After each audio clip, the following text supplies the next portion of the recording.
Episode 4. Lake made the trip back to the caves in a fraction of the length of time it had taken him to reach the plateau, walking until he was ready to drop, and then pausing only for an hour or two of rest. He spotted Barber's camp when coming down off the plateau, and he swung to one side, to tell Barber to have a supply of the herb sent to the caves at once. He reached the caves to find half the camp in bed and the other half dragging about listlessly at the tasks given them by Bemin. Anders was in grave condition, too weak to rise, and Dr. Chiara was dying. He squatted down beside Chiara's pallet and knew there could be no hope for him. On Chiara's pale face and in his eyes was the shadow of his own foreknowledge. "I finally saw what it was." Chiara's words were very low, hard to hear. "And I told Bemin what to do. It's a deficiency disease, complicated by the gravity into some form not known on Earth." He stopped to rest, and Lake waited. "Berry, pellagra. We had deficiency diseases on Earth, but none so fatal so quickly. I told Bemin, ration out fruits and vegetables to everybody. Hurry, or it will be too late." Again he stopped to rest, the last vestige of color gone from his face. "And you?" Lake asked, already knowing the answer. "For me, too late. I kept thinking of viruses. Should have seen the obvious sooner. Just like—" His lips turned up a little at the corners, and the Chiara of the dead past smiled for the last time at Lake. "Just like a damned fool intern." That was all, then, and the chamber was suddenly very quiet.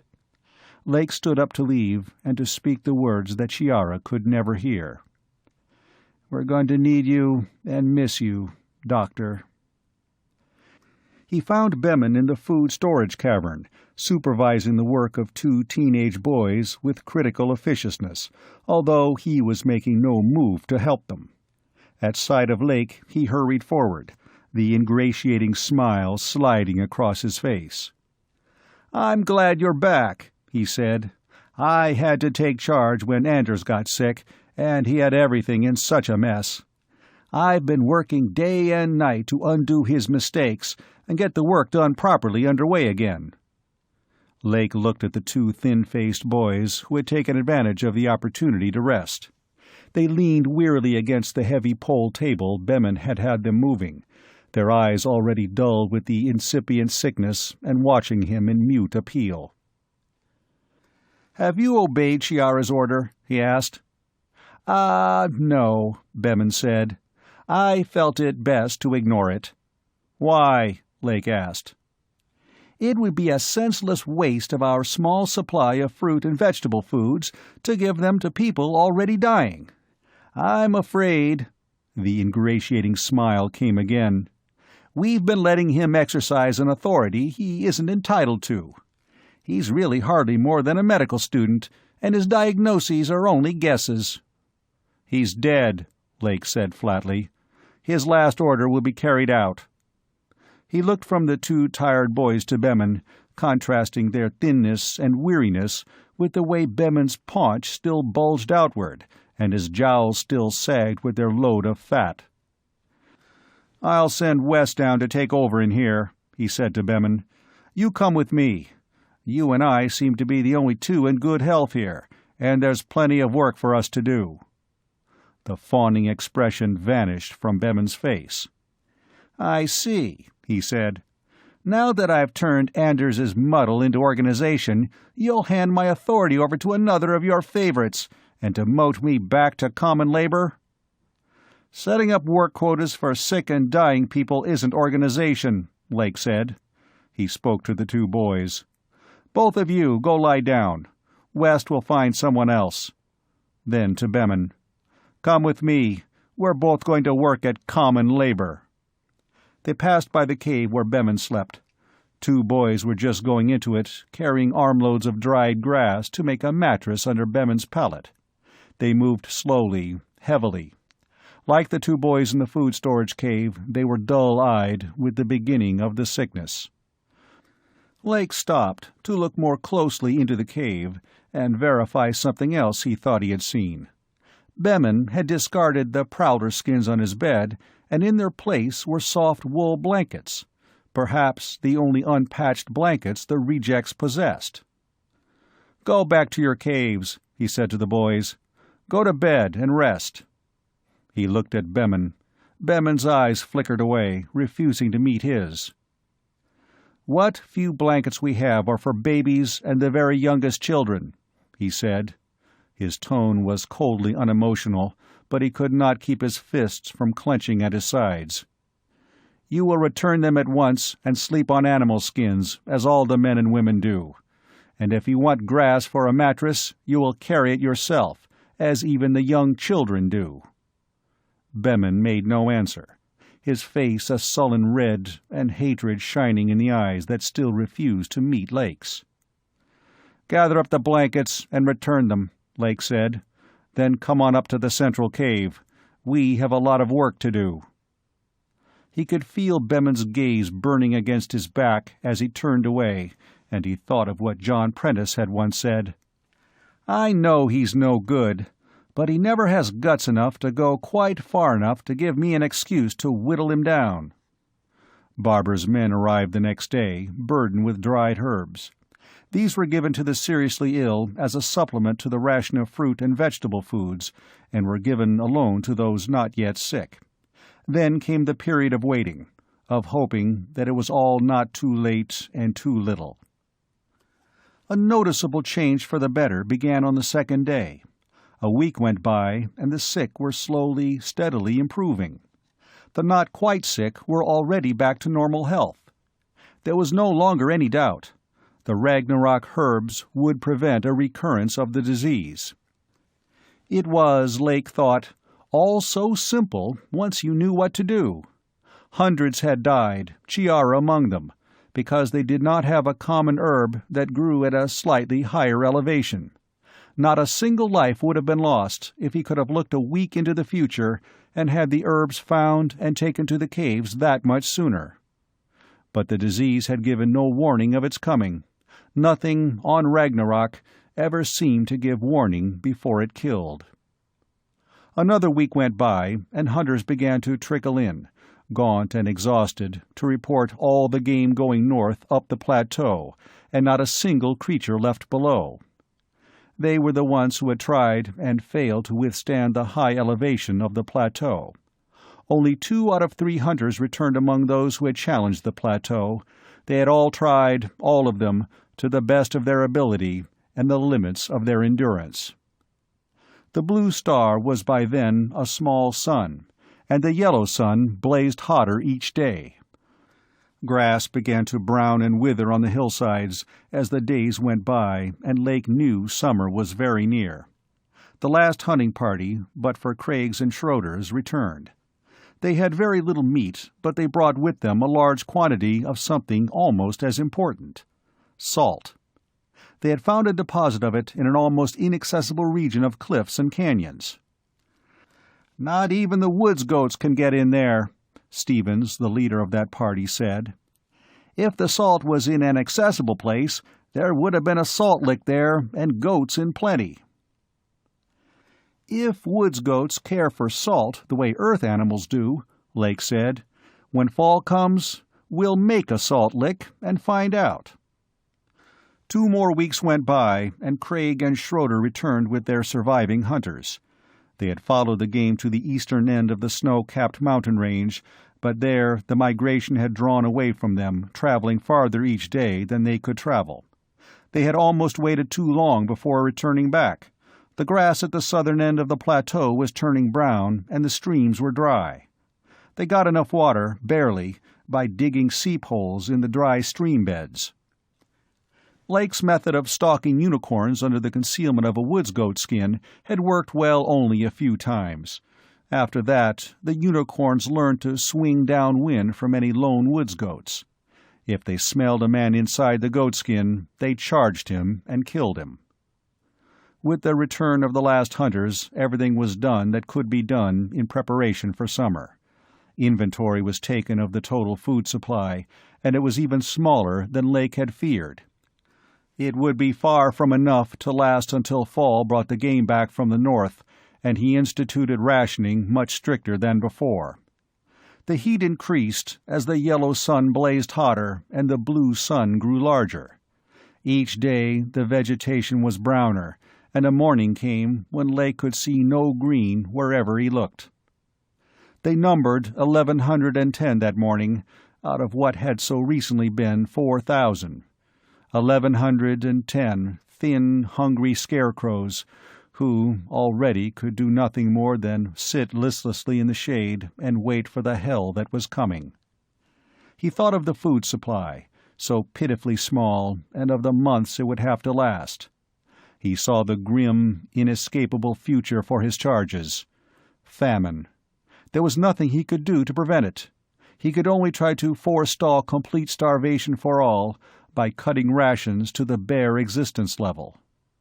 And that would be bare existence for the stronger of them. The weaker were already doomed. He had them all gather in front of the caves that evening, when the terrace was in the shadow of the ridge. He stood before them and spoke to them. "All of you know we have only a fraction of the amount of food we need to see us through the summer. Tomorrow, the present ration will be cut in half. That will be enough to live on, just barely.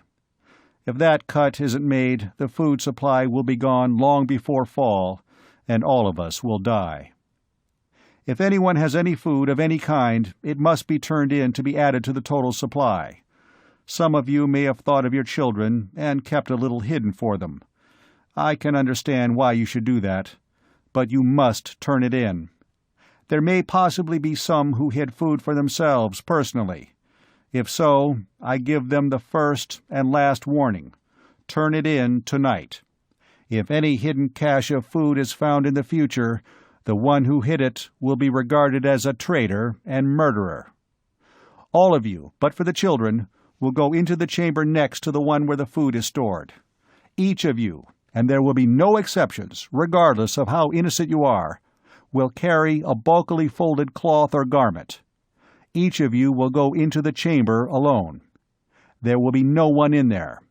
You will leave the food you have folded in the cloth, if any, and go out the other exit and back to your caves. No one will ever know whether the cloth you carried contained food or not. No one will ever ask.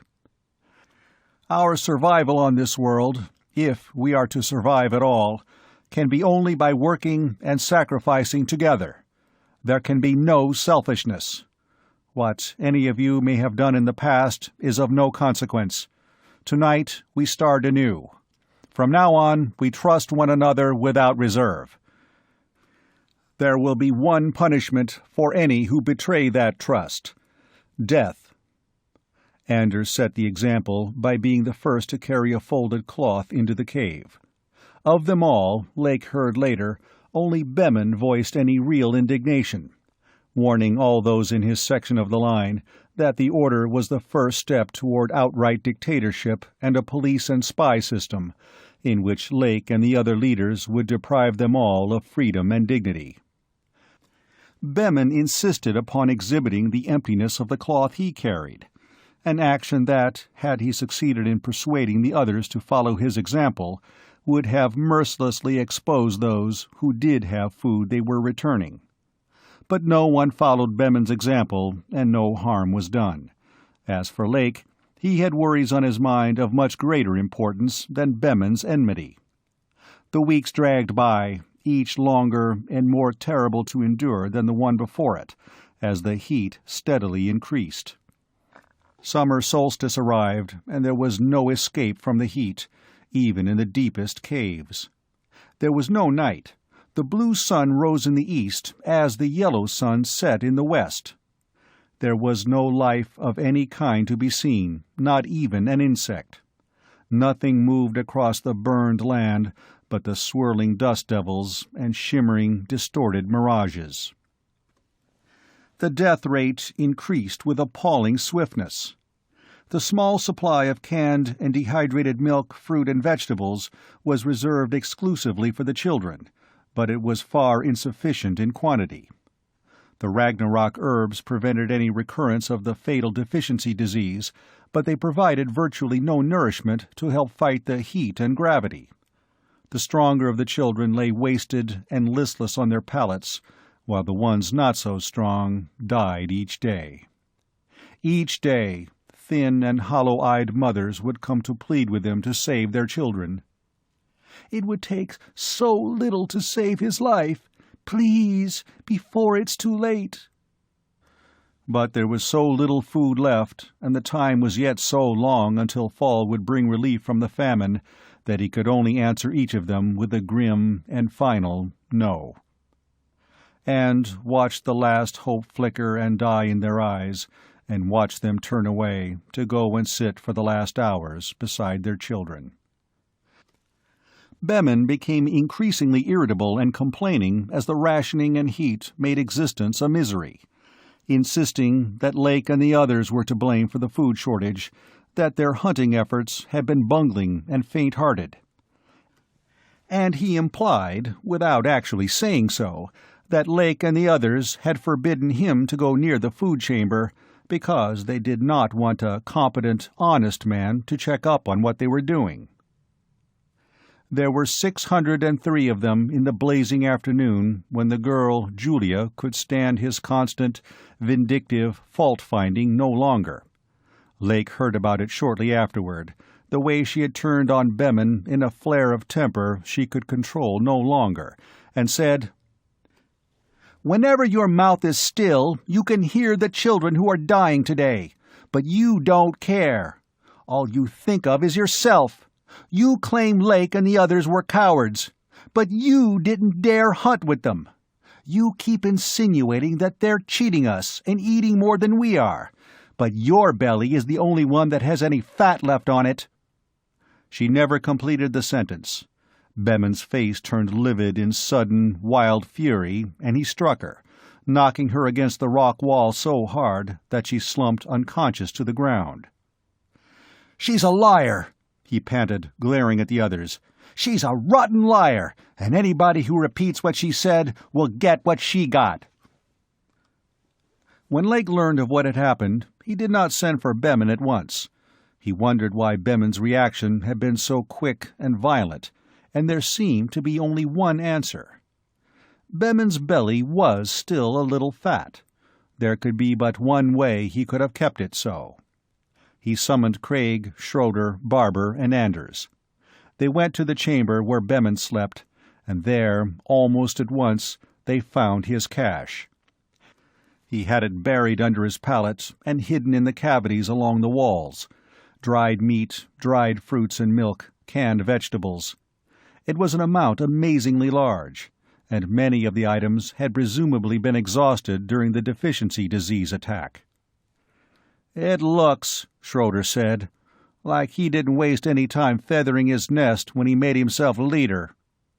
The others said nothing, but stood with grim, frozen faces, waiting for Lake's next action. "Bring Bemin," Lake said to Craig. Craig returned with him 2 minutes later. Bemin stiffened at the sight of his unearthed cache, and color drained away from his face.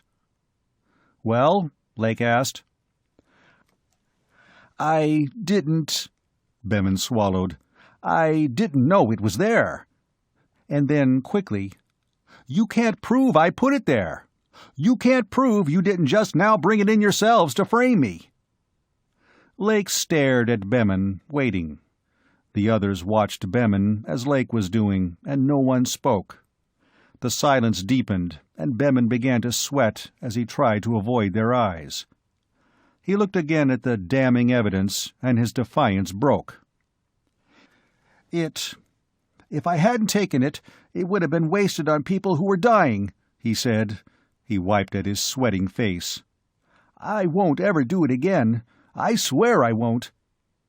Lake spoke to Craig. "You and Barber take him to the lookout point." "What?" Bemin's protest was cut off as Craig and Barber took him by the arms and walked him swiftly away. Lake turned to Anders. "Get a rope," he ordered. Anders paled a little. A rope? What else does he deserve? Nothing, Anders said. Not after what he did. On the way out, they passed the place where Julia lay. Bemin had knocked her against the wall with such force that a sharp projection of rock had cut a deep gash in her forehead. A woman was wiping the blood from her face, and she lay limply, still unconscious. A frail shadow of the bold girl she had once been, with the new life she would try to give them an almost unnoticeable little bulge in her starved thinness. The lookout point was an outjutting spur of the ridge, 600 feet from the caves and in full view of them. A lone tree stood there, its dead limbs thrust like wide arms through the brown foliage of the limbs that still lived.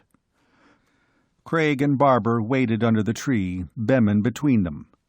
The lowering sun shone hot and bright on Bemin's face as he squinted back toward the caves at the approach of Lake and the other two. He twisted to look at Barber. "What is it? Why did you bring me here?" There was a tremor of fear in his voice. "What are you going to do to me?" Barber did not answer, and Bemin turned back toward Lake. He saw the rope in Anders' hand, and his face went white with comprehension. "No." He threw himself back with a violence that almost tore him loose. "No! No!" Schroeder stepped forward to help hold him, and Lake took the rope from Anders. He fashioned a noose in it, while Bemin struggled and made panting animal sounds, his eyes fixed in horrified fascination on the rope. When the noose was finished, he threw the free end of the rope over the white limb above Bemin. He released the noose, and Barber caught it, to draw it snug around Bemin's neck. Bemin stopped struggling then, and sagged weakly. For a moment it appeared that he would faint. Then he worked his mouth soundlessly until words came. "You won't. You can't really hang me." Lake spoke to him. "We're going to hang you. What you stole would have saved the lives of 10 children. You've watched the children cry because they were so hungry, and you've watched them become too weak to cry or care anymore. You've watched them die each day, and each night you've secretly eaten the food that was supposed to be theirs. We're going to hang you for the murder of children and the betrayal of our trust in you. If you have anything to say, say it now." "You can't. I had a right to live. To eat would have been wasted on dying people." Bemin twisted to appeal to the ones who held him, his words quick and ragged with hysteria. "You can't hang me. I don't want to die." Craig answered him, with a smile that was like the thin snarl of a wolf. "Neither did 2 of my children." Lake nodded to Craig and Schroeder, not waiting any longer. They stepped back to seize the free end of the rope, and Bemin screamed at what was coming, tearing loose from the grip of Barber. Then his scream was abruptly cut off as he was jerked into the air. There was a cracking sound, and he kicked spasmodically, his head setting grotesquely to one side. Craig and Schroeder and Barber watched him with hard, expressionless faces, but Anders turned quickly away, to be suddenly and violently sick. "He was the first to betray us," Lake said. "Snub the rope and leave him to swing there. If there are any others like him, they'll know what to expect." The blue sun rose as they went back to the caves. Behind them, Bemin swung and twirled aimlessly on the end of the rope. 2 long pale shadows swung and twirled with him, a yellow one to the west and a blue one to the east. Bemin was buried the next day. Someone cursed his name, and someone spat on his grave, and then he was part of the dead past as they faced the suffering ahead of them. Julia recovered, although she would always wear a ragged scar on her forehead. Anders, who had worked closely with Chiara and was trying to take his place, quieted her fears by assuring her that the baby she carried was still too small for there to be much danger of the fall causing her to lose it. 3 times during the next month the wind came roaring down out of the northwest, bringing a grey dust that filled the sky and enveloped the land in a hot, smothering gloom, through which the suns could not be seen. Once black clouds gathered in the distance, to pour out a cloudburst. The 1.5 gravity gave the wall of water that swept down the canyon a far greater force and velocity than it would have had on Earth, and boulders the size of small houses were tossed into the air and shattered into fragments. But all the rain fell upon one small area, and not a drop fell at the caves. One single factor was in their favor, and but for it they could not have survived such intense, continual heat. There was no humidity. Water evaporated quickly in the hot, dry air, and sweat glands operated at the highest possible degree of efficiency. As a result, they drank enormous quantities of water. The average adult needed 5 gallons a day. All canvas had been converted into water bags, and the same principle of cooling by evaporation gave them water that was only warm instead of sickeningly hot as it would have otherwise have been. But despite the lack of humidity, the heat was still far more intense than any on Earth. It never ceased, day or night, never let them have a moment's relief. There was a limit to how long human flesh could bear up under it, no matter how valiant the will. Each day, the toll of those who had reached that limit was greater, like a swiftly rising tide. There were 340 of them when the first rain came, the rain that meant the end of summer. The yellow sun moved southward, and the blue sun shrank steadily. Grass grew again, and the woods goats returned. With them the young that had been born in the north, already half the size of their mothers. For a while there was meat and green herbs. Then the prowlers came, to make hunting dangerous. Females with pups were seen, but always at a great distance, as though the prowlers, like humans, took no chances with the lives of their children. The unicorns came close behind the first prowlers, their young amazingly large, and already weaned. Hunting became doubly dangerous then, but the bowmen, through necessity, were learning how to use their bows with increasing skill and deadliness. A salt lick for the woods goats was hopefully tried, although Lake felt dubious about it. They learned that salt was something the woods goats could either take or leave alone, and when hunters were in the vicinity, they left it alone. The game was followed for many miles to the south. The hunters returned the day the first blizzard came, roaring and screaming down over the edge of the plateau, the blizzard that marked the beginning of the long, frigid winter. By then they were prepared as best they could be. Wood had been carried in great quantities, and the caves fitted with crude doors and a ventilation system. And they had meat, not as much as they would need, but enough to prevent starvation. Lake took inventory of the food supply when the last hunters returned, and held check-up inventories at irregular and unannounced intervals. He found no shortages. He had expected none. Bemin's grave had long since been obliterated by drifting snow, but the rope still hung from the dead limb, the noose swinging and turning in the wind. Anders had made a Ragnarok calendar that spring, from data given him by John Prentice, and he had marked the corresponding Earth dates on it. By a coincidence, Christmas came near the middle of the winter. There would be the same rationing of food on Christmas Day, but little brown trees had been cut for the children and decorated with such ornaments as could be made from the materials at hand. There was another blizzard roaring down off the plateau Christmas morning, a white death that thundered and howled outside the caves at a temperature of more than 80 degrees below zero. But inside the caves it was warm by the fires, and under the little brown trees were toys that had been patiently whittled from wood or sewn from scraps of cloth and animal skins, while the children slept. They were crude and humble toys, but the pale, thin faces of the children were bright with delight when they beheld them. There was the laughter of children at play, a sound that had not been heard for many months, and someone singing the old, old songs. For a few fleeting hours that day, for the first and last time on Ragnarok, there was the magic of an Earth Christmas. That night, a child was born to Julia, on a pallet of dried grass and prowler skins. She asked for her baby before she died, and they let her have it. "I wasn't afraid, was I?" she asked. "But I wish it wasn't so dark. I wish I could see my baby before I go." They took the baby from her arms when she was gone and removed from it the blanket that had kept her from learning that her child was stillborn. There were 250 of them when the first violent storms of spring came.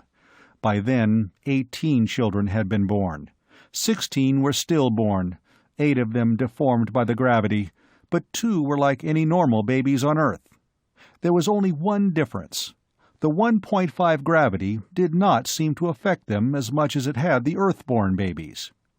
Lake himself married that spring, a tall, gray-eyed girl who had fought alongside the men the night of the storm when the Prowlers broke into John Prentice's camp. And Schroeder married the last of them all to do so. End of Episode 4. Episode 5. That spring, Lake sent out 2 classes of bowmen, those who would use the ordinary short bow, and those who would use the long bows he had made that winter.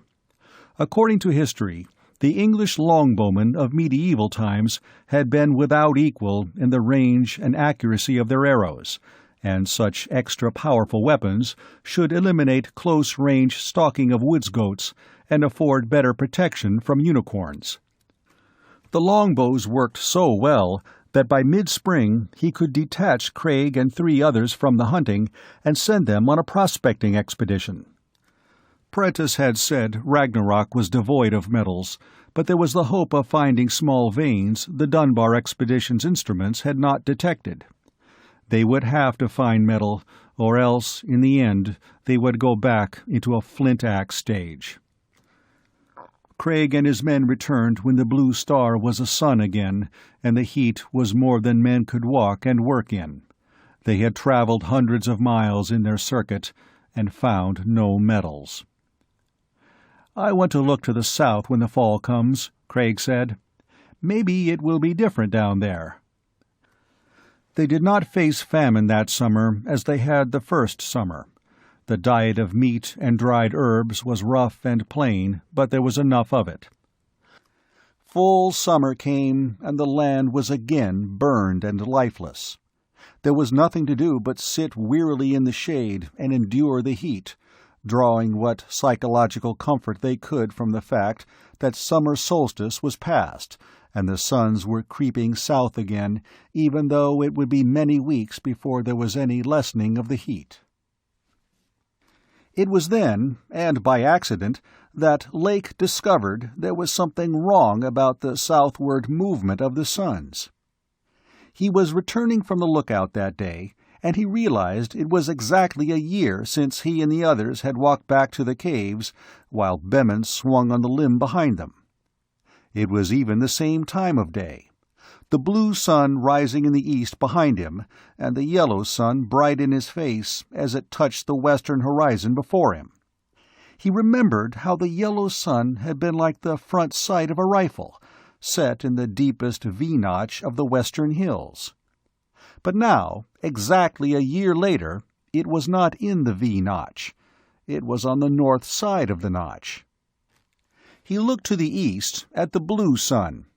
It seemed to him that it too was farther north than it had been, although with it he had no landmark to check by. But there was no doubt about the yellow sun. It was going south, as it should at that time of year, but it was lagging behind schedule. The only explanation Lake could think of was one that would mean still another threat to their survival, perhaps greater than all the others combined. The yellow sun dropped completely behind the north slope of the V-notch, and he went on to the caves. He found Craig and Anders, the only 2 who might know anything about Ragnarok's axial tilts, and told them what he had seen. "I made the calendar from the data John gave me," Anders said. "The Dunbar men made observations and computed the length of Ragnarok's year. I don't think they would have made any mistakes." "If they didn't," Lake said, "we're in for something." Craig was watching him, closely, thoughtfully. "Like the ice ages of Earth?" he asked. Lake nodded, and Anders said, "I don't understand." "Each year, the North Pole tilts toward the sun to give us summer, and away from it to give us winter," Lake said. "Which, of course, you know. But there can be still another kind of axial tilt. On Earth, it occurs at intervals of thousands of years. The tilting that produces the summers and winters goes on as usual, but as the centuries go by, the summer tilt toward the sun grows less, the winter tilt away from it greater. The North Pole leans farther and farther from the sun, and ice sheets come down out of the north, an ice age. Then the North Pole's progression away from the sun stops, and the ice sheets recede as it tilts back toward the sun." "I see," Anders said. "And if the same thing is happening here, we're going away from an ice age, but at a rate thousands of times faster than on Earth." "I don't know whether it's Ragnarok's tilt alone, or if the orbits of the suns around each other add effects of their own over a period of years," Lake said. "The Dunbar expedition wasn't here long enough to check up on anything like that." "It seemed to me it was hotter this summer than last," Craig said. "Maybe only my imagination, but it won't be imagination in a few years if the tilt toward the sun continues." "The time would come when we'd have to leave here," Lake said. "We'd have to go north, up the plateau each spring. There's no timber there, nothing but grass and wind and thin air. We'd have to migrate south each fall." "Yes, migrate." Anders's face was old and weary in the harsh reflected light of the blue sun, and his hair had turned almost white in the past year. "Only the young ones could ever adapt enough to go up the plateau to its north portion. The rest of us... but we haven't many years anyway.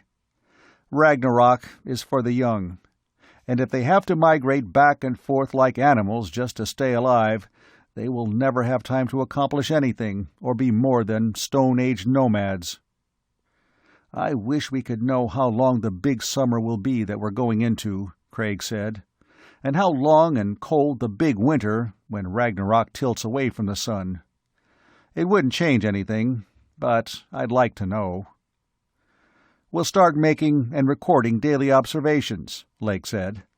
"Maybe the tilt will start back the other way before it's too late."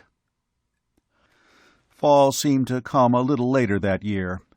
Craig went to the south as soon as the weather permitted, but there were no minerals there, only the metal barren hills dwindling in size until they became a prairie that sloped down and down toward the southern lowlands, where all the creatures of Ragnarok spent the winter. "I'll try again to the north when the spring comes," Craig said. "Maybe that mountain on the plateau will have something." Winter came, and Elaine died in giving him a son. The loss of Elaine was an unexpected blow, hurting more than he would ever have thought possible. But he had a son, and it was his responsibility to do whatever he could to ensure the survival of his son and the sons and daughters of all the others. His outlook altered, and he began to think of the future, not in terms of years to come, but in terms of generations to come. Someday, one of the young ones would succeed him as leader, but the young ones would have only childhood memories of Earth. He was the last leader who had known Earth and the civilization of Earth as a grown man. What he did while he was leader would incline the destiny of a new race. He would have to do whatever was possible for him to do, and he would have to begin at once. The years left to him could not be many. He was not alone. Others in the caves had the same thoughts he had regarding the future, even though none of them had any plan for accomplishing what they spoke of. West, who had held degrees in philosophy on Earth, said to Lake one night, as they sat together by the fire, have you noticed the way the children listen when the talk turns to what used to be on Earth, what might have been on Athena, and what would be if only we could find a way to escape from Ragnarok?" "I've noticed," he said. "These stories already contain the goal for future generations," West went on. "Someday, somehow, they will go to Athena, to kill the Gurns there and free the Terran slaves and reclaim Athena as their own." He listened to them talk of the interstellar flight to Athena as they sat by their fires and worked at making bows and arrows. It was only a dream they held, yet without that dream there would be nothing before them but the vision of generation after generation living and dying on a world that could never give them more than existence. The dream was needed, but it alone was not enough. How long on Earth had it been from the Neolithic age to advanced civilization? How long from the time men were ready to leave their caves until they were ready to go to the stars? 12,000 years. There were men and women among the rejects who had been specialists in various fields. There were a few books that had survived the trampling of the unicorns, and others could be written, with ink made from the black lance tree bark, upon parchment made from the thin inner skin of unicorn hides. The knowledge contained in the books and the learning of the rejects still living should be preserved for the future generations.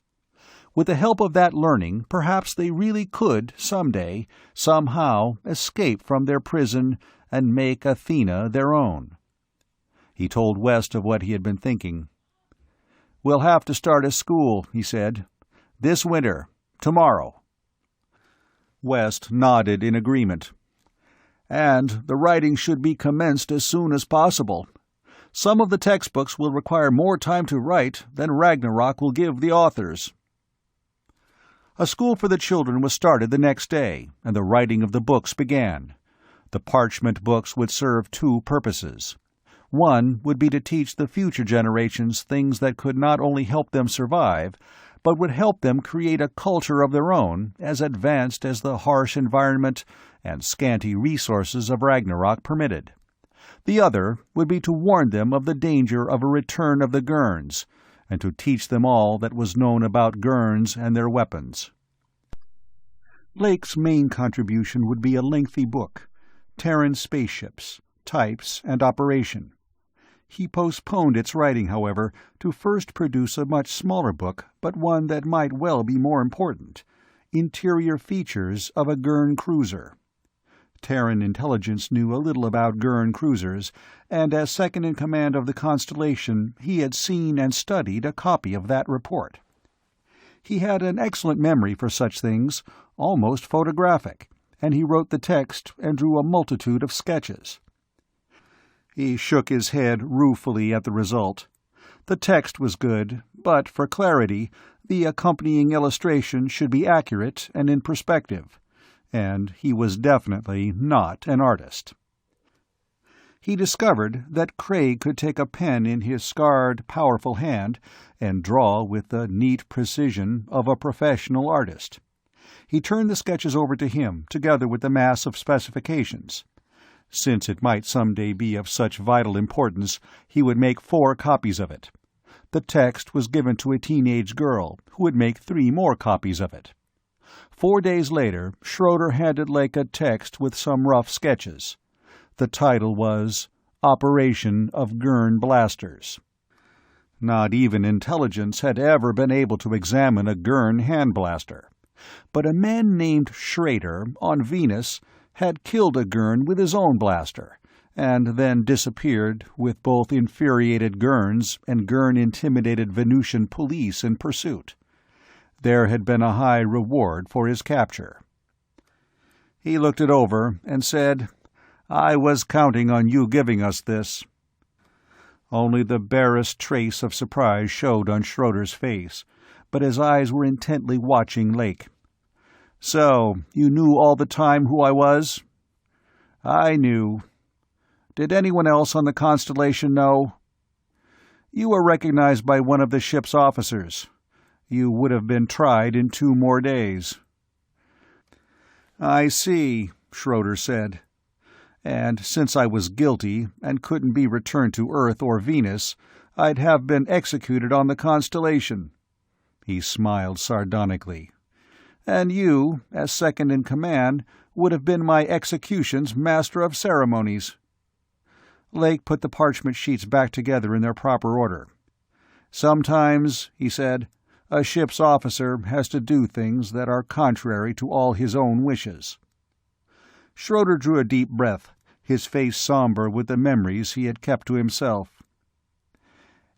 It was 2 years ago, when the Gurns were still talking friendship to the Earth government, while they shoved the colonists around on Venus. This Gurn. There was a girl there, and he thought he could do what he wanted to her because he was a mighty Gurn, and she was nothing. He did. That's why I killed him. I had to kill 2 Venusian police to get away. That's where I put the rope around my neck. It's not what we did, but what we do that we'll live or die by on Ragnarok, Lake said. He handed Schroeder the sheets of parchment. Tell Craig to make at least 4 copies of this. Someday, our knowledge of Gurn blasters may be something else we'll live or die by. The school and writing were interrupted by the spring hunting. Craig made his journey to the plateau's snow-capped mountain, but he was unable to keep his promise to prospect it. The plateau was perhaps 10,000 feet in elevation, and the mountain rose another 10,000 feet above the plateau. No human could climb such a mountain in a 1.5 gravity. I tried, he told Lake wearily when he came back. Damn it, I never tried harder at anything in my life. It was just too much for me. Maybe some of the young ones will be better adapted and can do it when they grow up. Craig brought back several sheets of unusually transparent mica, each sheet a foot in diameter, and a dozen large water-clear quartz crystals. Float from higher up on the mountain, he said. The mica and crystals are in place up there, if we could only reach them. Other minerals, too. I panned traces in the canyon bottoms. But no iron. Lake examined the sheets of mica. We could make windows for the outer caves of these, he said. Have them double thickness with a wide airspace between for insulation. As for the quartz crystals... Optical instruments, Craig said. Binoculars, microscopes. It would take us a long time to learn how to make glass as clear and flawless as those crystals. But we have no way of cutting and grinding them. Craig went to the east that fall, and to the west the next spring. He returned from the trip to the west with a twisted knee that would never let him go prospecting again. It will take years to find the metals we need, he said. The indications are that we never will, but I wanted to keep on trying. Now my damned knee has me chained to these caves. He reconciled himself to his lameness and confinement as best he could, and finished his textbook, Geology and Mineral Identification. He also taught a geology class during the winters. It was in the winter of the year 4 on Ragnarok that a 9-year-old boy entered his class, the silent, scar-faced Billy Humboldt. He was by far the youngest of Craig's students, and the most attentive. Lake was present one day when Craig asked curiously, "It's not often a boy your age is so interested in mineralogy and geology, Billy. Is there something more than just interest?" "I have to learn all about minerals," Billy said with a matter-of-fact seriousness, "so that when I'm grown, I can find the metals for us to make a ship." "And then?" Craig asked. "And then we'd go to Athena, to kill the Gurns who caused my mother to die, and my grandfather, and Julia, and all the others, and to free my father and the other slaves, if they're still alive." "I see," Craig said. He did not smile. His face was shadowed and old as he looked at the boy and beyond him, seeing again, perhaps, the frail blonde girl and the 2 children that the first, quick, violent months had taken from him. "I hope you succeed," he said. I wish I was young so I could dream of the same thing. But I'm not. So let's get back to the identification of the ores that will be needed to make a ship to go to Athena, and to make blasters to kill Gurns after you get there. Lake had a corral built early the following spring, with camouflaged wings, to trap some of the wood goats when they came. It would be an immense forward step toward conquering their new environment if they could domesticate the goats and have goat herds near the caves all through the year. Gathering enough grass to last a herd of goats through the winter would be a problem. But first, before they worried about that, they would have to see if the goats could survive the summer and winter extremes of heat and cold. They trapped 10 goats that spring. They built them brush sunshades. Before summer was over, the winds would have stripped the trees of most of their dry brown leaves, and a stream of water was diverted through the corral. It was all work in vain. The goats died from the heat in early summer, together with the young that had been born. When fall came, they trapped 6 more goats. They built them shelters that would be as warm as possible and carried them a large supply of the tall grass from along the creek banks, enough to last them through the winter. But the cold was too much for the goats, and the second blizzard killed them all. The next spring and fall, and with much more difficulty, they tried the experiment with pairs of unicorns. The results were the same, which meant they would remain a race of hunters. Ragnarok would not permit them to be herdsmen. The years went by, each much like the one before it, but for the rapid aging of the old ones, as Lake and the others called themselves, and the growing up of the young ones. No woman among the old ones could any longer have children, but 6 more normal, healthy children had been born. Like the first 2, they were not affected by the gravity, as Earth-born babies had. Among the young ones, Lake saw, was a distinguishable difference. Those who had been very young the day the Gurns left them to die had adapted better than those who had been a few years older. The environment of Ragnarok had struck at the very young with merciless savagery. It had subjected them to a test of survival that was without precedent on Earth. It had killed them by the hundreds, but among them had been those whose young flesh and blood and organs had resisted death by adapting to the greatest extent possible. The day of the old ones was almost done, and the future would soon be in the hands of the young ones. They were the 90 unconquerables out of what had been 4,000 rejects, the first generation of what would be a new race. It seemed to Lake that the years came and went ever faster as the old ones dwindled in numbers at an accelerating rate. Anders had died in the 6th year, his heart failing him one night as he worked patiently in his crude little laboratory at carrying on the work started by Chiara to find a cure for the hell fever. Barber, trying to develop a strain of herbs that would grow in the lower elevations of the caves, was killed by a unicorn as he worked in his test plot below the caves. Craig went limping out one spring day on the 8th year to look at a new mineral a hunter had found a mile from the caves. A sudden cold rain blew up, chilling him before he could return, and he died of hell fever the same day. Schroeder was killed by prowlers the same year, dying with his back to a tree and a bloody knife in his hand. It was the way he would have wanted to go. Once he had said to Lake, "When my time comes, I would rather it be against the prowlers. They fight hard and kill quick, and then they're through with you. They don't tear you up after you're dead and slobber and gloat over the pieces the way the unicorns do."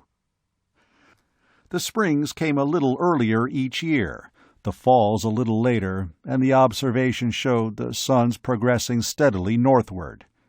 But the winters, though shorter, were seemingly as cold as ever. The long summers reached such a degree of heat on the 9th year that Lake knew they could endure no more than 2 or 3 years more of the increasing heat. Then, in the summer of the 10th year, the tilting of Ragnarok, The apparent northward progress of the suns stopped. They were in the middle of what Craig called the big summer, and they could endure it, just barely. They would not have to leave the caves. The sun started their drift southward. The observations were continued and carefully recorded. Big fall was coming, and behind it would be big winter. Big winter.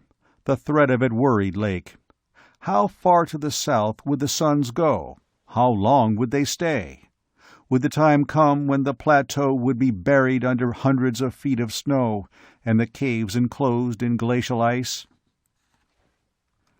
There was no way he could ever know, or even guess. Only those of the future would ever know. On the 12th year, only Lake and West were left of the old ones. By then, there were 83 left of the young ones, 8 Ragnarok-born children of the old ones, and 4 Ragnarok-born children of the young ones. Not counting himself and West, there were 95 of them.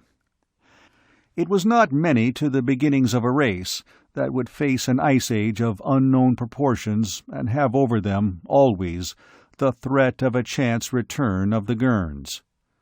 The winter of the 15th year came, and he was truly alone, the last of the old ones. White-haired and aged far beyond his years, he was still leader. But that winter he could do little other than sit by his fire and feel the gravity dragging at his heart. He knew, long before spring, that it was time he chose his successor. He had hoped to live to see his son take his place, but Jim was only 13. Among the others, he was one he had been watching since the day he told Craig he would find metals to build a ship and kill the Gurns. Bill Humboldt. Bill Humboldt was not the oldest among those who would make leaders, but he was the most versatile of them all, the most thoughtful and stubbornly determined. He reminded Lake of the fierce old man who had been his grandfather, and had it not been for the scars that twisted his face into grim ugliness, he would have looked much like him. A violent storm was roaring outside the caves the night he told the others that he wanted Bill Humboldt to be his successor. There were no objections, and, without ceremony and with few words, he terminated his 15 years of leadership. He left the others, his son among them, and went back to the cave where he slept.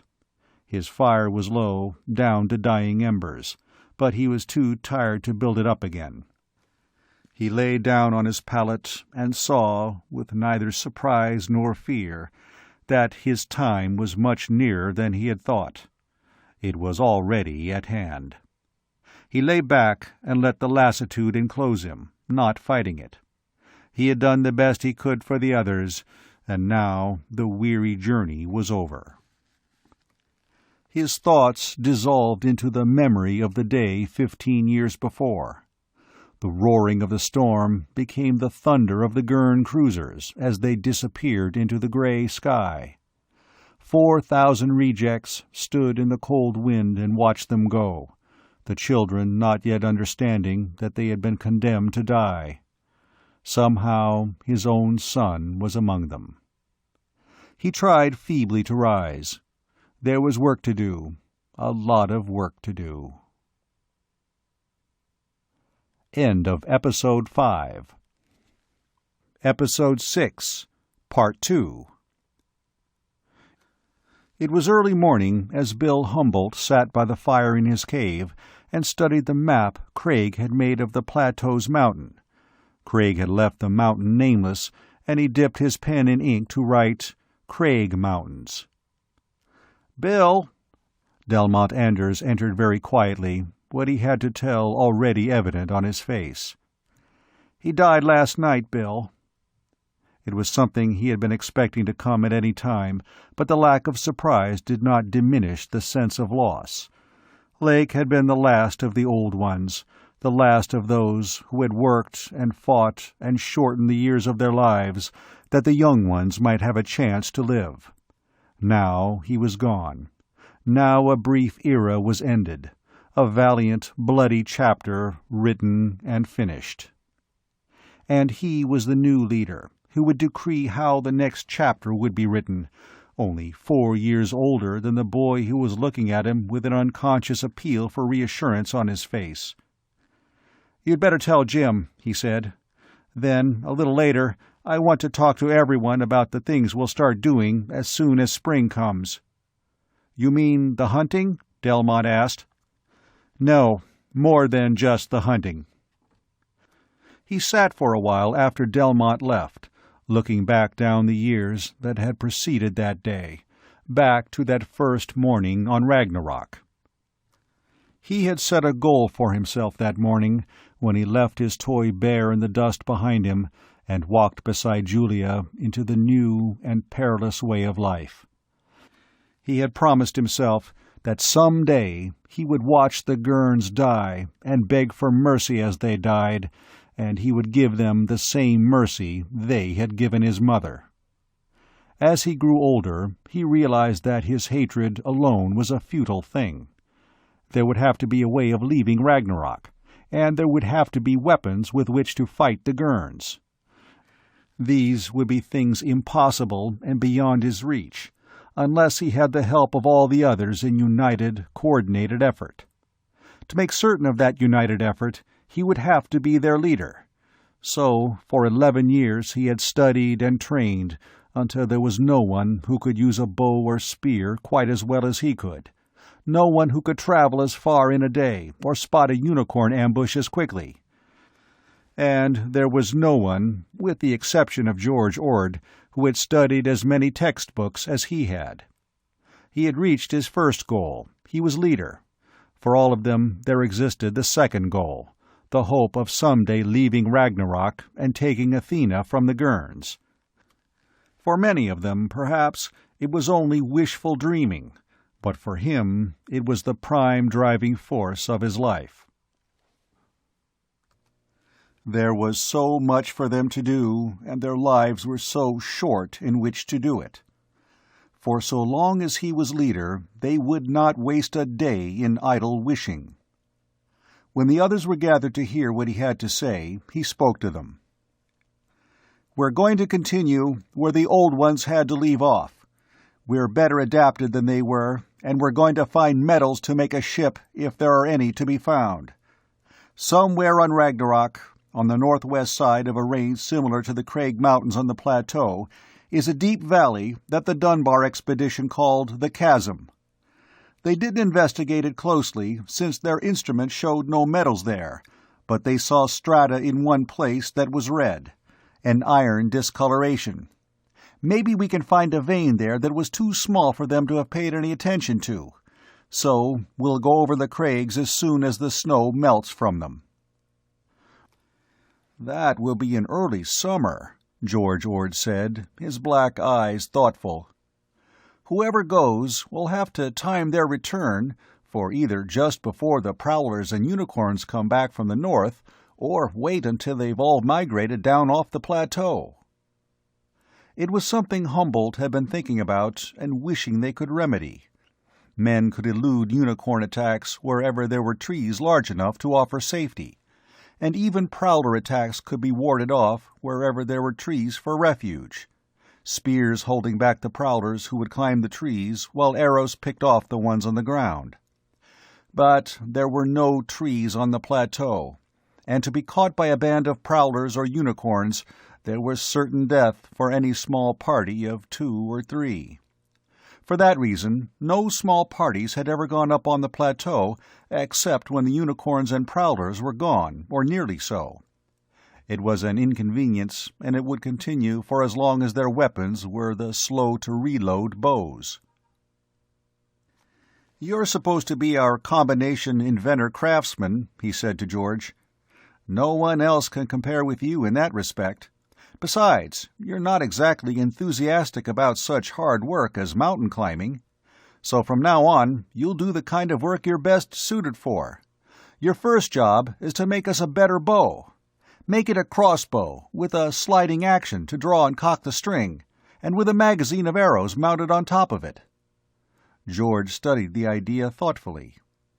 "The general principle is simple," he said. "I'll see what I can do."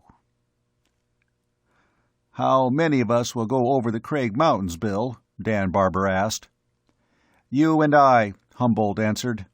"A 3-man party under Bob Craig will go into the western hills, and another party under Johnny Stevens will go into the eastern hills." He looked toward the adjoining cave where the guns had been stored for so long, coated with unicorn tallow to protect them from rust. "We could make gunpowder if we could find a deposit of saltpeter. We already know where there's a little sulfur. The guns would have to be converted to flintlocks, though, since we don't have what we need for cartridge priming material. Worse, we'd have to use ceramic bullets.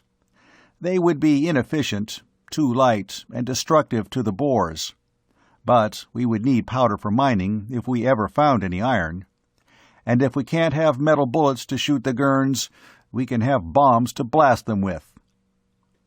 "Suppose," Johnny Stevens said, "that we never do find the metals to make a ship. How will we ever leave Ragnarok if that happens?" "There's another way, a possible way, of leaving here without a ship of our own. If there are no metals, we'll have to try it." "Why wait?" Bob Craig demanded. "Why not try it now?" "Because the odds would be about 10,000 to 1 in favor of the Gurns. But we'll try it if everything else fails." George made, altered, and rejected 4 different types of crossbows before he perfected a reloading bow that met his critical approval. He brought it to where Humboldt stood outside the caves early one spring day when the grass was sending up the first green shoots on the southern hillsides and the long winter was finally dying. "Here it is," he said, handing Humboldt the bow. "Try it." He took it, noting the fine balance of it. Projecting down from the center of the bow, at right angles to it, was a stock shaped to fit the grip of the left hand. Under the crossbar was a sliding stock for the right hand, shaped like the butt of a pistol and fitted with a trigger. Mounted slightly above and to one side of the crossbar was a magazine containing 10 short arrows. The pistol grip was in position near the forestock. He pulled it back the length of the crossbar, and it brought the string with it, stretching it taut. There was a click as the trigger mechanism locked the bowstring in place, and at the same time a concealed spring arrangement shoved an arrow into place against the string. He took quick aim at a distant tree and pressed the trigger. There was a twang as the arrow was ejected. He jerked the sliding pistol grip forward and back to reload, pressing the trigger an instant later. Another arrow went its way. By the time he had fired the 10th arrow in the magazine, he was shooting at the rate of 1 arrow per second. On the trunk of the distant tree, like a bristle of stiff whiskers, the 10 arrows were driven deep into the wood in an area no larger than the chest of a prowler or a head of a unicorn. "This is better than I hoped for," he said to George.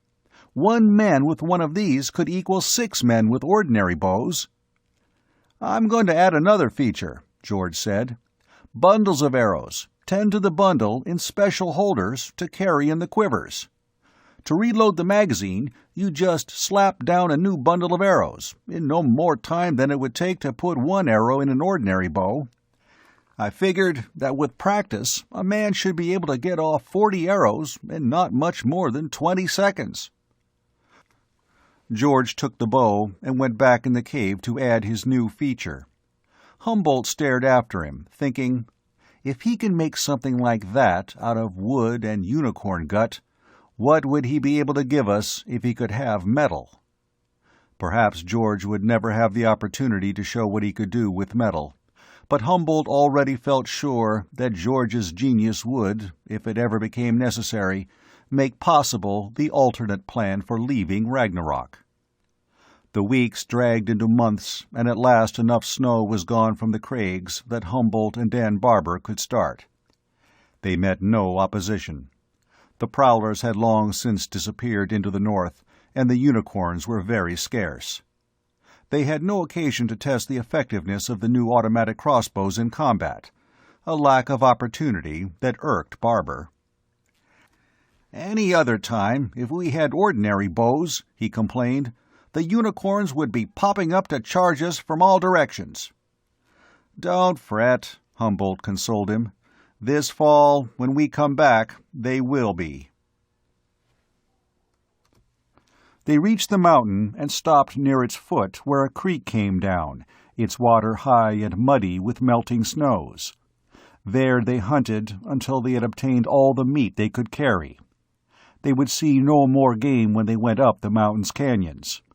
A poisonous weed replaced most of the grass in all the canyons, and the animals of Ragnarok had learned long before to shun the mountain. They found the canyon that Craig and his men had tried to explore and started up it.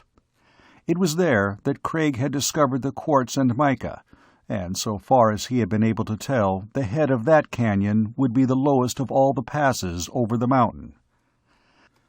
The canyon went up the mountain diagonally so that the climb was not steep, although it was constant. They began to see mica and quartz crystals in the creek bed, and at noon on the second day they passed the last stunted tree. Nothing grew higher than that point but the thorny poison weeds, and they were scarce. The air was noticeably thinner there, and their burdens heavier. A short distance beyond they came to a small rock monument, Craig's turnback point. The next day they found the quartz crystals in place. A mile farther was the vein the mica had come from. Of the other minerals Craig had hoped to find, however, there were only traces. The fourth day was an eternity of struggling up the now steeper canyon under loads that seemed to weigh hundreds of pounds, forcing their protesting legs to carry them 50 steps at a time, at the end of which they would stop to rest while their lungs labored to suck in the thin air in quick, panting breaths. It would have been much easier to have gone around the mountain, but the chasm was supposed to be like a huge cavity scooped out of the plateau beyond the mountain, rimmed with sheer cliffs a mile high. Only on the side next to the mountain was there a slope leading down into it. They stopped for the night where the creek ended in a small spring. There the snow still clung to the canyon's walls, and there the canyon curved, offering them the promise of the summit just around the bend, as it had been doing all day. The sun was hot and bright the next morning as they made their slow way on again. The canyon straightened, the steep walls of it flattening out to make a pair of ragged shoulders with a saddle between them. They climbed to the summit of the saddle, and there, suddenly before them, was the other side of the world, and the chasm.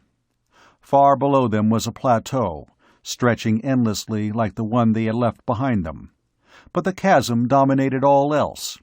It was a gigantic, sheer-walled valley, 100 miles long by 40 miles wide, sunk deep in the plateau with the tops of its mile-high walls level with the floor of the plateau. The mountain under them dropped swiftly away, sloping down and down to the level of the plateau, and then on, down and down again, to the bottom of the chasm, that was so deep its floor was half hidden by the morning shadows. "My God," Barber said. "It must be over 3 miles under us to the bottom, on the vertical. 10 miles of 33% grade. If we go down, we'll never get out again." "You can turn back here if you want to," Humboldt said. "Turn back?" Barber's red whiskers seemed to bristle.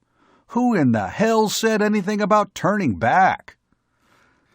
"Nobody," Humboldt said, smiling a little at Barber's quick flash of anger. He studied the chasm, wishing that they could have some way of cutting the quartz crystals and making binoculars. It was a long way to look with the naked eye. Here and there, the chasm thrust out arms into the plateau. All the arms were short, however, and even at their heads the cliffs were vertical. The morning shadows prevented a clear view of much of the chasm, and he could see no sign of the red-stained strata that they were searching for. In the southwest corner of the chasm, far away and almost imperceptible, He saw a faint cloud rising up from the chasm's floor. It was impossible to tell what it was, and it faded away as he watched. Barber saw it too, and said, "It looked like smoke.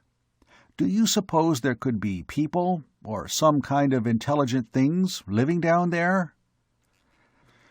"It might have been the vapor from hot springs, condensed by the cool morning air," he said. "Whatever it was, we'll look into it when we get there." The climb down the steep slope into the chasm was swifter than that up the canyon, but no more pleasant. Carrying a heavy pack down such a grade exerted a torturous strain upon the backs of the legs. The heat increased steadily as they descended. They reached the floor of the valley the next day, and the noonday heat was so great that Humboldt wondered if they might not have trapped themselves into what the summer would soon transform into a monstrous oven where no life at all could exist. There could never be any choice, of course. The mountains were passable only when the weather was hot. The floor of the valley was silt, sand, and gravel. They would find nothing there. They set out on a circuit of the chasm's walls, following along close to the base. In many places, the mile-high walls were without a single ledge to break their vertical faces.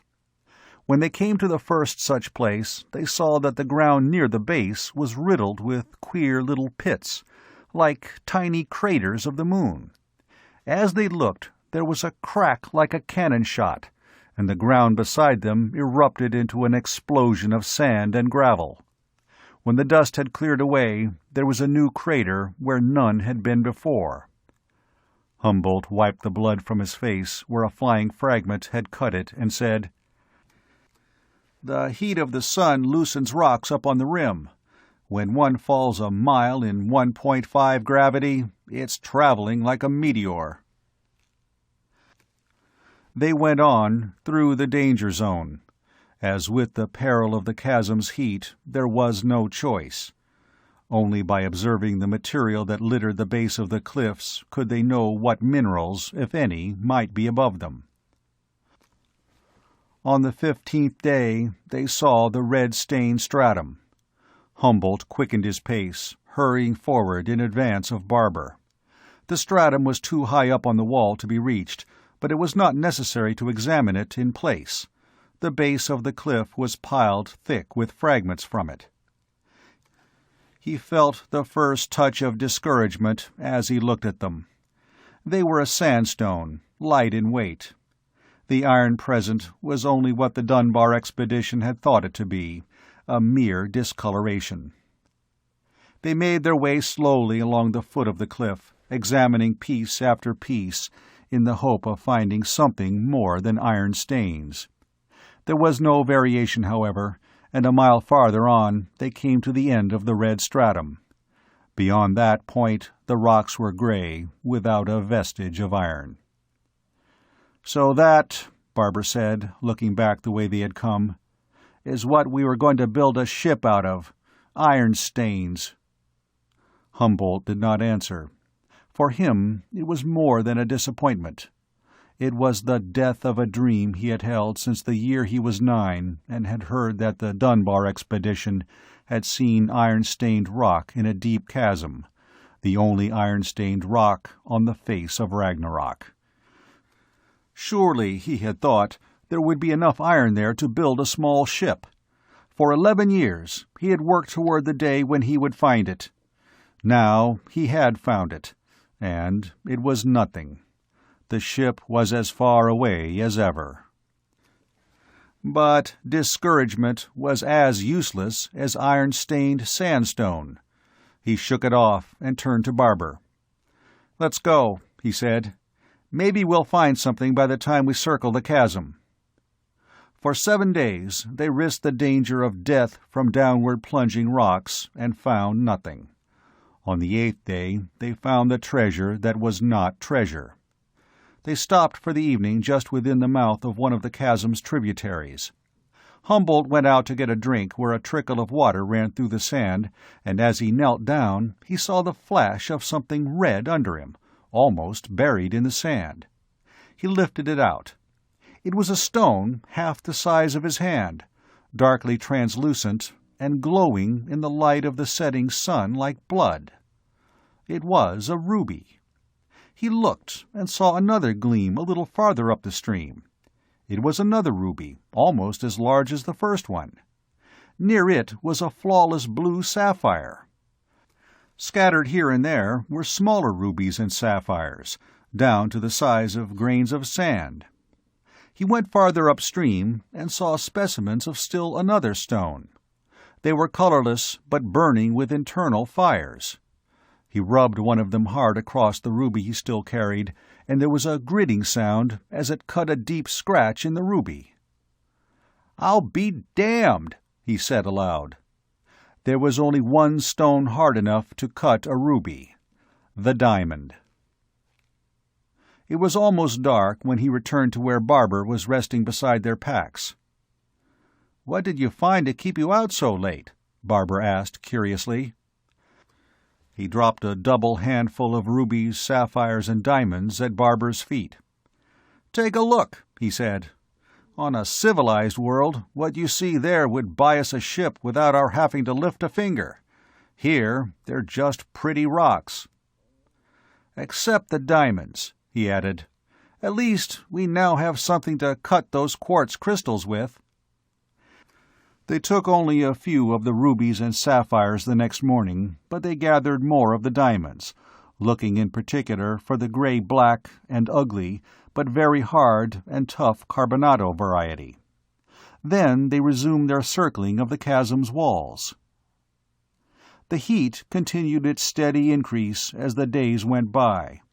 Only at night was there any relief from it, and the nights were growing swiftly shorter as the blue sun rose earlier each morning.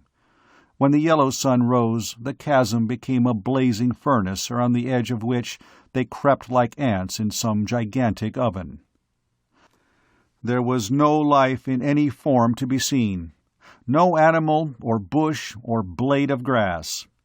There was only the barren floor of the chasm, made a harsh green shade by the two suns, and writhing and undulating with heat waves like a nightmare sea, while above them the towering cliffs shimmered too, and sometimes seemed to be leaning far out over their heads and already falling down upon them. They found no more minerals of any kind, and they came at last to the place where they had seen the smoke or vapor. There the walls of the chasm drew back to form a little valley 1 mile long by 1/2 mile wide. The walls did not drop vertically to the floor there, but sloped out at the base into a fantastic formation of natural roofs and arches that reached almost to the center of the valley from each side. Green things grew in the shade under the arches, and sparkling waterfalls cascaded down over many of them.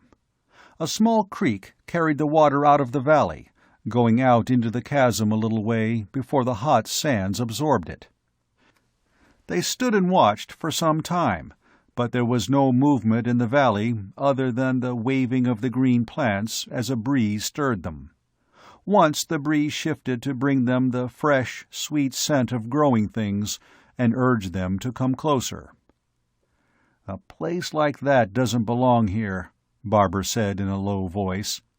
"But it's there. I wonder what else is there." "Shade and cool water," Humboldt said. "And maybe things that don't like strangers. Let's go find out." They watched warily as they walked, their crossbows in their hands. At the closer range they saw that the roofs and arches were the outer remains of a system of natural caves that went back into the valley's walls.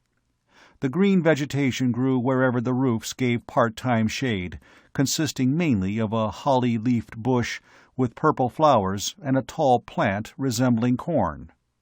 Under some of the roofs the corn was mature, the orange-colored grains visible. Under others it was no more than half-grown. He saw the reason and said to Barbara, "There are both warm and cold springs here. The plants watered by the warm springs would grow almost the year round. The ones watered by the cold springs only in the summer. And what we saw from the mountain top would have been vapor rising from the warm springs." They passed under arch after arch without seeing any life. When they came to the valley's upper end and still had seen nothing, it seemed evident that there was little danger of an encounter with any intelligent and hostile creatures. Apparently, nothing at all lived in the little valley. Humboldt stopped under a broad arch where the breeze was made cool and moist by the spray of water it had come through. Barber went on to look under the adjoining arch. Caves led into the wall from both arches, and as he stood there, Humboldt saw something lying in the mouth of the nearest cave. It was a little mound of orange corn, lying in a neat pile, as though whatever had left it there had intended to come back after it. He looked toward the other arch, but Barber was somewhere out of sight. He doubted that whatever had left the corn could be much of a menace. Dangerous animals were more apt to eat flesh than corn, but he went to the cave with his crossbow ready. He stopped at the mouth of the cave to let his eyes become accustomed to the darkness inside it. As he did so, the things inside came out to meet him. They emerged into full view. 6 little animals the size of squirrels, each of them a different color.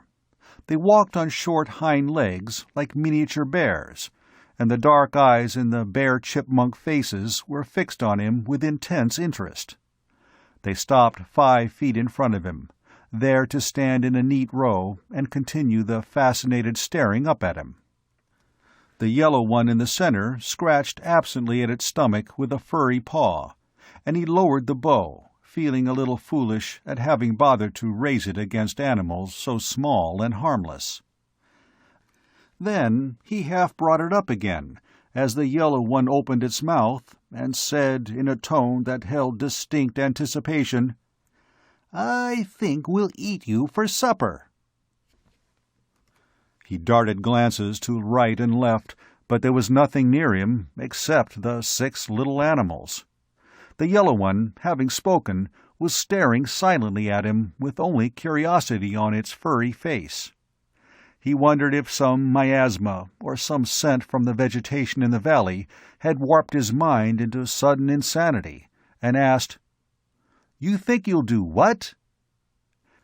It opened its mouth again to stutter, I, then, with a note of alarm, "Hey!" It said no more, and the next sound was that of Barber hurrying toward him and calling, "Hey, Bill, where are you?"